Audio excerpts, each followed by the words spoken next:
بسم اللہ الرحمن الرحیم۔ السلام علیکم ورحمۃ اللہ وبرکاتہ۔ روزہ نہ رکھنے کے وہ کون سے آزار ہیں، عذر ہیں کہ جن کی وجہ سے روزہ نہ رکھنے کی گنجائش ہے؟ تو علماء فرماتے ہیں کہ وہ آزار کہ جن کی وجہ سے روزہ نہ رکھنے کی گنجائش ہے وہ 5 ہیں، جن کی وجہ سے روزانہ رکھنے کی اجازت دی گئی ہے۔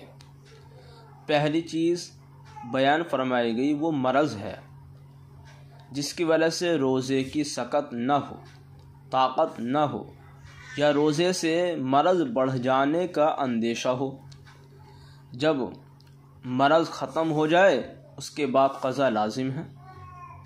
دوسری چیز بیان فرمائی گئی حاملہ، مرضعہ کہ جن کو روزے سے اپنی جان یا بچے کو تکلیف پہنچنے کا اندیشہ ہو، حاملہ کہ جس کے پیٹ میں بچہ ہو، مرضعہ کہ جو بچے کو دودھ پلا رہی ہو۔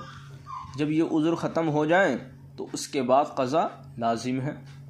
تیسری چیز بیان فرمائی گئی شرعی مسافر کہ مقیم ہونے کے بعد قضا ضروری ہے۔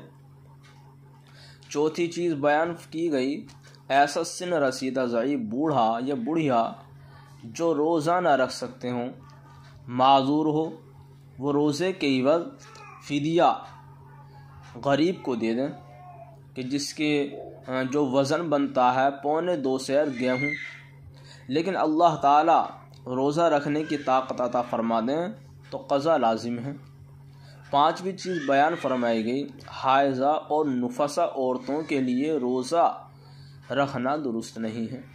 اگر رکھ لیں تو روزہ ادا نہیں ہوگا اور یہ گنہگار بھی ہوں گی۔ پاک ہونے کے بعد روزے کی قضا لازم ہے۔